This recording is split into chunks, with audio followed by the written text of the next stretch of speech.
इस वीडियो को डिसलाइक या कमेंट में पान थूकने से पहले मैं आपको बता दूं कि इस वीडियो पर हेट या कोई भी ऐसी चीज फैलाने से कोई फायदा नहीं है। ये वीडियो बस एंटरटेनमेंट के लिए है और पोकेमोन में मिस्टेक्स निकाल के हमें अपने पेट पर लात नहीं मारनी। पोकेमोन एक ऐसा एनिमे है जिसमें काफी कम वॉयलेंस दिखाया गया है, लेकिन उसकी स्टोरी, थियरीज और सीक्रेट्स आज भी हमारे दिमाग को हिला कर रख देते हैं। और हम उसी पोकेमोन एनिमे से रिलेटेड इस चैनल पर बात करते हैं। आज हम बात करने वाले हैं हाल ही में ट्रेंडिंग पर चलने वाले पोकेमोन जर्नीज के मिस्टेक्स के बारे में। तो अगर विनोद को छोड़े तो इस कम्युनिटी में कोई चीज अगर ट्रेंडिंग पर थी या अब भी है तो वो है पोकेमोन जर्नीज के एपिसोड। भाई साहब जो नहीं वो इस पर वीडियो बना रहा है, पता नहीं क्यों, पर शायद उसमें कांटो जोटो का कुछ ज्यादा ही रेफरेंस बता दिया है इसलिए, या शायद उसमें ऐश है इसलिए। तो अगर आपको याद हो तो मैंने मिस्टेक्स के ऊपर 2 वीडियो ऑलरेडी अपलोड किया है और उनको बहुत अच्छा रिस्पॉन्स भी आया है। तो उन 2 वीडियोस की पॉपुलैरिटी देख के मैंने सोचा थोड़ी मेहनत अपन भी कर लेते हैं और मिस्टेक्स ढूंढते हैं। तो पोकेमोन जर्नीज का ट्रेंड देखकर और मेरी मिस्टेक्स वाली सीरीज की ज्यादा नहीं थोड़ी पॉपुलैरिटी देखकर मैंने सोचा हम पार्ट 3 बनाते हैं।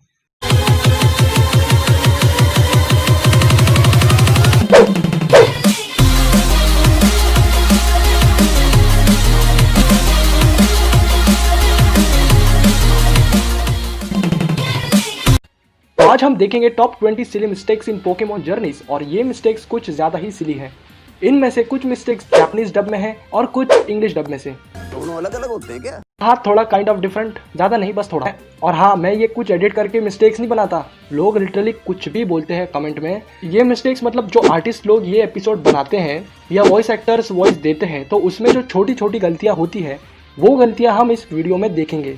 और हाँ, आई रिस्पेक्ट दोज क्रिएटर्स जो दिन रात काम करते हैं हमें एंटरटेन करने के लिए, और हम उनकी मिस्टेक्स निकाल रहे हैं यहाँ। लेकिन अगर हम ये चीज़ें आप तक नहीं पहुँचाएंगे तो कौन पहुँचाएगा ना।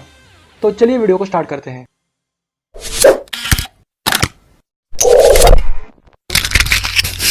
ओए हैमर, क्या सोच रहा है?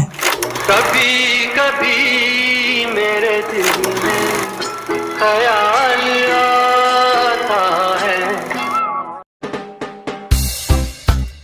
पोकेमोन जर्नीज के सेकंड एपिसोड के इंग्लिश वर्जन में हु इज दैट पोकेमोन का लोगो एपिसोड स्टार्ट होने के बाद भी थोड़ी देर के लिए वही रह जाता है। उसी एपिसोड के लास्ट में इस सीन में ऐश और गो के पास उनके बैग्स नहीं होते, और जैसे ही कैमरा थोड़ा दूर होता है उनके बैग्स उनके पास आ जाते हैं, और जब फिर से कैमरा उनके पास आता है तो वो बैग्स गायब हो जाते हैं। पोकेमोन जर्नीज के एपिसोड नंबर 6 के इंग्लिश डब में हु इज दैट पोकेमोन में सीरीज का लोगो नहीं दिखाया गया।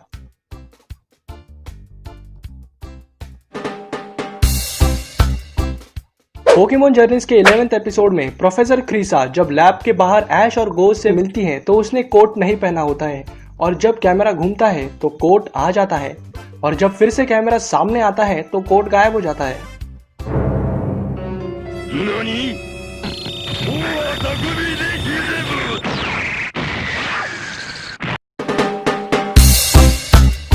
एपिसोड नंबर 12 में जब लियोन अपने चारिज़ार्ड को गाइगेंटामैक्स करता है तब कैमरा ऑडियंस की तरफ घूमता है और ऐश और गो को दिखाता है। तो अगर इस सीन में हम देखें तो यहाँ ऐश के हाथ पर 6 उंगलियां हैं, 1 2 3 4 5 और 6। उसी एपिसोड में लेंस और लियोन की बैटल होने के बाद जब टीम रॉकेट के 4 बंदर जेसी, जेम्स, मियोट और वोबाफेट स्टेडियम से बाहर आ रहे होते हैं तो मियोट, वोबाफेट और जेम्स के बीच में खड़ा होता है, और कैमरा घूमने के तुरंत बाद वो जेसी और जेम्स के बीच में आ जाता है।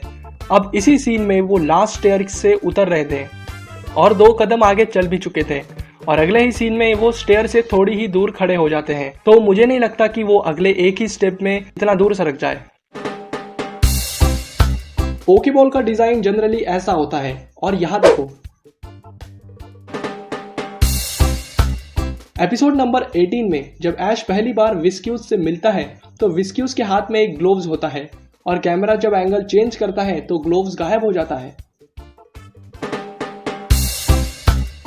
एपिसोड नंबर 19 के शुरुआती में ऐश के बैग के स्ट्रैप्स का कलर ग्रीन होता है, और कैमरा जब एंगल चेंज करता है तो ब्लैक होता है। इस सीन में नमल के बस 3 पैर हैं। तो ये जो अपना गो है इसने फैंटम पहले पकड़ा था, उसके बाद फ्लेचिंग पकड़ा था, है ना? है कि नहीं? देखते हो ना एपिसोड। लेकिन जब वो अपना पोकेडेक्स गुरकीन को दिखाता है तो फ्लेचिंग का नाम फैंटम से पहले आता है।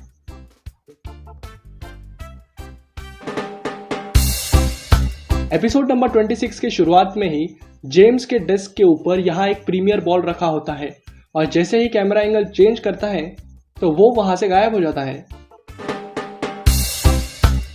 उसी एपिसोड में जब स्लोपोक के इवोल्यूशन के बारे में पोकेडेक्स बताता है तब वो किंग्स रॉक का जिक्र भी नहीं करता, जबकि किंग्स रॉक के बिना स्लोपोक स्लोकिंग में इवॉल्व ही नहीं हो सकता।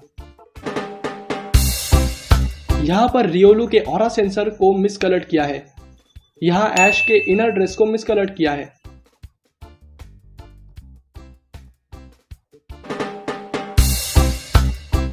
गो के पोकेडेक्स में फैंटम का पोकेडेक्स नंबर 706 दिखाया है, जबकि उसका पोकेडेक्स नंबर 708 है। एपिसोड नंबर 29 में ड्रैगनाइट का साइज उसके एक्चुअल साइज से कुछ ज्यादा ही छोटा दिखाया है। एपिसोड नंबर 16 में जब जेसी और जेम्स डस्कॉल्प्स को बाहर निकालते हैं तब रॉकेट प्राइज मास्टर बैटलफील्ड से ही गायब हो जाता है और पूरी बैटल होने के बाद वहां आता है। और बस इस एपिसोड में नहीं, एपिसोड नंबर 3 में भी ऐसा होता है। एपिसोड नंबर 4 के एकदम शुरुआत में जब कैमरा विंडॉन शहर को दिखा रहा होता है तब यहाँ जो बस है उसके डोर की डायरेक्शन इस साइड को दिखाया है, जबकि उसे इस साइड को होना चाहिए। अब आप कहोगे कि कुछ कंट्रीज में इस साइड होती है, तो मैं आपको बताता हूँ। हम 3 कंट्रीज को कंसिडर करते हैं। इंडिया, क्योंकि हम वहाँ रहते हैं, जापान जहाँ ये एनिमे बना है, और यूनाइटेड किंगडम जिस पर गलार बेस है। तो इंडिया में इस तरफ होता है, राइट। और इस मैप के अकॉर्डिंग इन 3 कंट्रीज में एक जैसी ड्राइविंग स्टाइल है, मतलब यूके और जापान में भी यही होगा।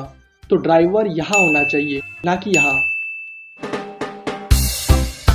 यहाँ इस सीन में गो के शर्ट के ऊपर जो पोकेबॉल का डिजाइन बना होता है वो अचानक से डिसअपियर हो जाता है।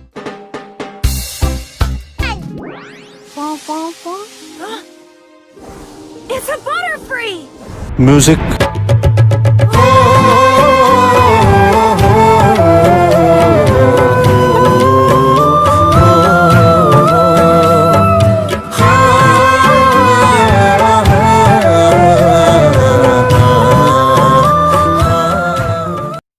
तो बस यही थे आज के 20 सिली मिस्टेक्स। एक और बार बता दूं, इस वीडियो पर हेट देने की कोई ज़रूरत नहीं है, यह बस एंटरटेनमेंट के लिए है और इससे एंजॉय करो। और अगर इस वीडियो को भी इन 2 वीडियोस के जैसे अच्छे व्यूज आते हैं तो और 20 मिस्टेक्स भी देखेंगे। पोकेमॉन चैलेंज के एपिसोड तो चालू ही है ना, तो एम करते हैं 800 लाइक्स का। पिछली बार नहीं हुआ था, अगर एम पूरा होता है तो हम बाकी के रीजन्स पर भी सेपरेट वीडियोस बनाएंगे मिस्टेक्स वाली, और इंस्टा पर भी फॉलो कर देना। तो बस आज का भाषण यही समाप्त होता है। वीडियो पसंद आए तो लाइक करना और कमेंट में पान मत थूकना, भले ही विनोद लिख दो, और चैनल को भी सब्सक्राइब करना और बाकी के वीडियोस को भी चेकआउट करना। तो मिलते हैं अगली वीडियो में, तब तक के लिए बाय। ओए हैमर, क्या सोच रहा है? भाई मैं ये सोच रहा हूँ कि मैं कुछ भी सोचूं, तेरे बाप का क्या जाता है।